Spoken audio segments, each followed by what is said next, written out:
Good morning. This is Dean Garfield from ITI, talking innovation with NASA Administrator Charlie Bolden.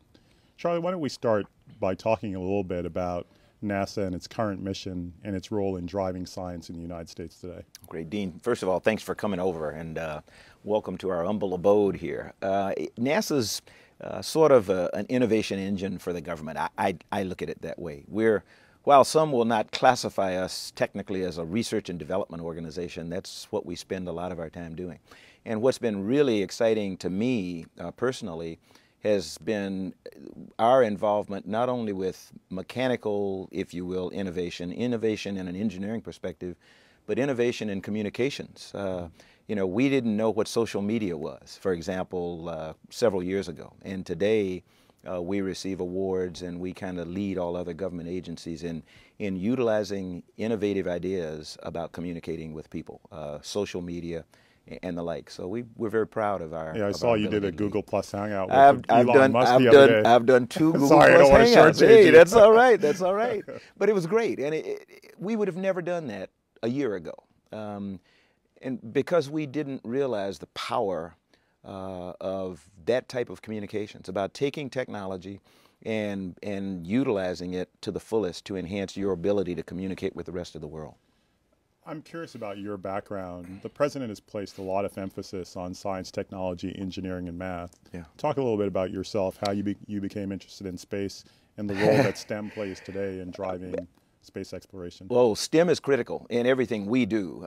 STEM was critical for me all the way from childhood. I grew up in the segregated South, in Columbia, South Carolina, but I was blessed to have a mom and dad who were career educators. My mother and father were both teachers. My father at the high school level was also my high school football coach, so I learned from him twice. Right. But my mother was a librarian from elementary, junior high, and then high school before she retired and then subsequently died. But they always emphasized to my brother and me the importance of really studying hard and being interested in science and mathematics. Again, I was blessed because in junior high school, I had two teachers, very unusual at that time because they were both male.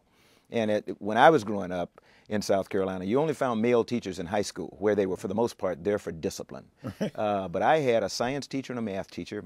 I love to talk about my math teacher, King Benjamin Lindbergh Jeffcoat. That's quite a name. Quite a name. But he had been to a summer institute or an enrichment program for teachers and had learned what was then called new math. Today, kids call it set theory, I think. And so he came back and he said, hey, if there are any of you who are interested in staying around after class, learning a little bit about new math, I'd be more than happy to do that. And he was always pushing us to learn more than was offered in the normal curriculum. My science teacher, Mr. Neal, introduced us all to science fairs. I was always a tinkerer, as long as I can remember. I took things apart much more than I put them back together. But he got me involved in science fairs, and from 7th grade on until I graduated from high school, I never missed a science fair. So that was sort of in my DNA from my parents, I think. I got a minor in electrical science at the Naval Academy, decided to go on into the Marine Corps in spite of the fact that I said I would never do that. And then in spite of another thing I said I would never do, I went to flight school and kind of fell in love with flying. And then incrementally things just kept happening until I met Dr. Ron McNair when I was a test pilot, the late, great Dr. Ron McNair, who convinced me to apply for the space program. What do you say to kids now who may have a fear of science, technology, engineering, and math to encourage them to explore that area? That is one of our focuses in NASA, and I tell people all the time, we are not, I reemphasize, we are not the Department of Education, but we have more content in terms of fostering an interest and an inspiration for STEM education than any other agency in the government. And so our focus is really on middle school kids, middle school teachers, because we can reach 1,000 kids, and that's good. If we reach 1,000 teachers, you multiply that, times 20, 30, I mean, it's hard to tell. So we're really trying to equip middle school teachers, everybody from K through 12, but focused on middle school.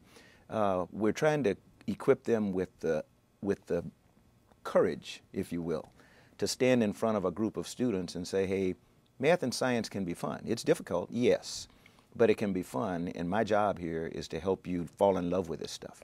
And I think we're being successful in that regard. Every time I go out and talk to kids, I'm old-fashioned. I have 3 lessons, and I say, look, I'm going to give you 3 lessons, and then I'm quitting, okay? I got pictures to show you, but 3 lessons. You got to study hard, you got to work hard, and you cannot be afraid of failure. And I don't change for, how old am I? I don't know. Not 66 years, but for most of my life, those are the lessons my mom and dad taught me, and those are the lessons I try to pass on to kids. That's great. Can you say a little bit about NASA's science mission as well as the importance of public-private partnerships? I could say a little bit, but I'd like to say a lot. But okay. I'll try to keep it little. You know, NASA has 4 big divisions within the Science Mission Directorate: Earth science, planetary science, heliophysics, the study of the sun, and then astrobiology. Not astrobiology, but astrophysics. We try to take what we know about these 4 areas and enhance it with the experiments that we fly. What we are doing much more today than we ever did before is finding innovative ways to engage the private sector. For example, if you look at astrophysics, we need to know, because the President has challenged us and the Congress has challenged us to try to identify all the asteroids that could potentially threaten Earth in the future. We can't do that with a satellite orbiting Earth. We can learn a lot, but we would love to take a satellite orbiting Venus and look back with the sun at its back and look at Earth. NASA is not able to do that right now fiscally, so we have partnered with a private entity, a group of entrepreneurs, and I won't give their name because I don't want to do any advertising, but they already have developed a satellite that will launch. We're trying to help them from an engineering perspective. Will launch, go orbit Venus, and provide us with the data. We'll buy the data from them, but it'll be a private enterprise that has launched this satellite. A lot of the things we're doing today, again, because President Obama has really pushed this, getting things that industry can do into their hands, and then we buy the service, or we buy whatever the data is that we need. We've done it with cargo. We purchase the service. SpaceX, it's their rocket. We purchase the service. They take our stuff to the International Space Station. Within the next few years, what we want to do in science is to continue, whether it's Earth observations, looking at the Gulf oil spill or something of that nature. We want to try to enhance the ability of private companies to build sensors and the like that we can then buy the data from them. So we're not quite there yet, but those are the kinds of things we're working on.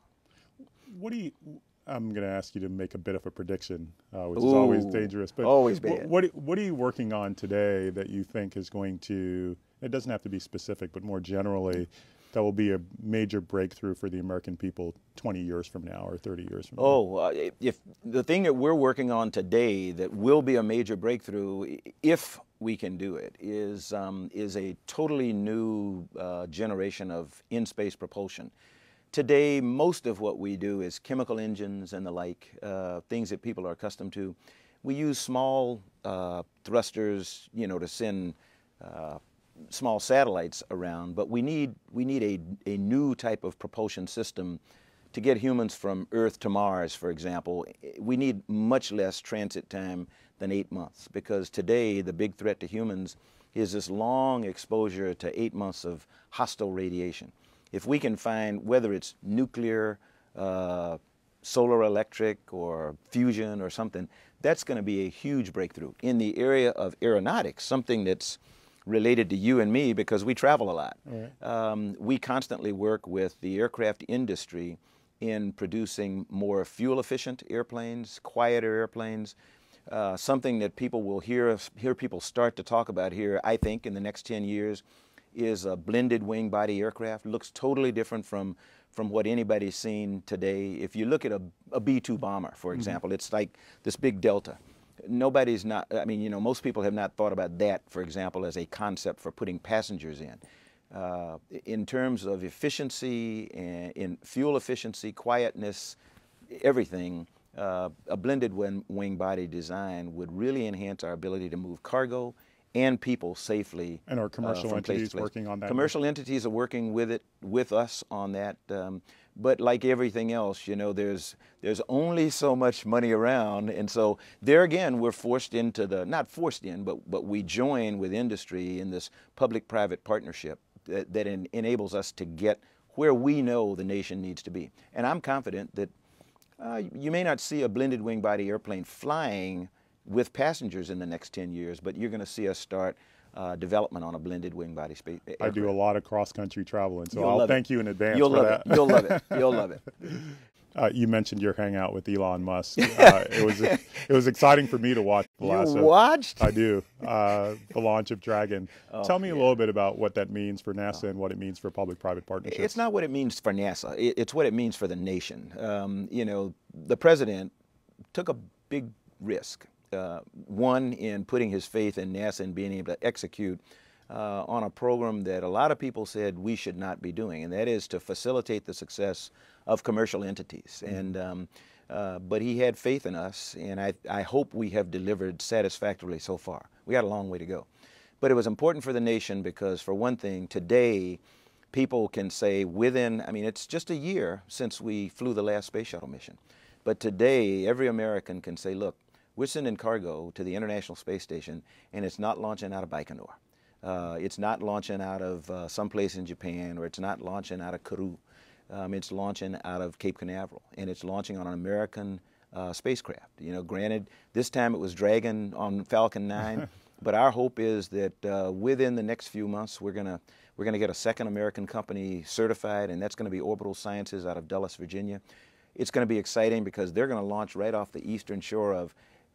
If Maryland people are watching the eastern shore of Maryland, if Virginia people are watching the eastern shore of Virginia, it's actually Virginia, but I have to be careful because my House appropriator is from Virginia, my Senate appropriator is from Maryland, so Delmarva, you know, call it what you will, but it's the eastern shore, a place called Wallops, and they're going to launch something that's called Antares, with a Cygnus module on it to take cargo. Has a shuttle ever been launched from the eastern? No. Shuttle was, you know, for shuttle, it was so massive, and it was also carried humans, and so our place for human spaceflight has been out of the Kennedy Space Center. That is the home. That's the home port for human spaceflight. As we enable commercial entities to do this stuff, they're going to have to decide, you know, from where they want to launch. My hope is that they will come and take advantage of the facilities we have at the Kennedy Space Center, because we've really modernized them. We've tried to make them capable of taking all types of systems, but it's up to them to make the final decision. So something else that people watched a lot was Curiosity. In fact, I've used the New York Times, the New York Times Square picture with all the folks who are watching it on the TV screens in Times Square. Yeah. Speak a little bit about what the launch of Curiosity means, and also what it will mean 50 years from now in commercial development. Curiosity is innovation at its utmost, you know, since that's what you were talking about. And it's innovation, it's proof of small business capabilities in the United States. You know, a number of the vendors, a number of the people who are responsible for Curiosity being on Mars right now are American small businesses. And Small Business Administrator Karen Mills and I did my first Google Hangout, and we were trying to help people understand the critical importance of small business and all that, you know, that the President and this administration has done to foster small businesses and promote them. I was out at Herndon, Virginia, and the company had actually done most of the mechanisms for the landing devices on Curiosity. It is going to revolutionize our understanding of the Martian planet, which subsequently will help us better understand our own planet. I think everybody who's ever been in the space program knows that the more we learn about the other planets in our solar system, the more we know about our own home planet Earth. Curiosity is down in Gale Crater, and it's essentially going to take the role of a backpacker in the Grand Canyon. If you can imagine being down on the Colorado River and you start climbing up the wall of the Grand Canyon, that's what Curiosity is supposed to do. In the base of the Gale Crater, it's going to climb up Mount Sharp and discover the geologic history of the Martian planet. So I'm hoping there will be some fossils in there, or maybe some microbes every once in a while. So I'm a big believer, and I have faith that we're going to have some incredible discoveries there. As do we. Yeah. Thank you Great. for your time. Thank you so very much. You're It was welcome. great. Thank you.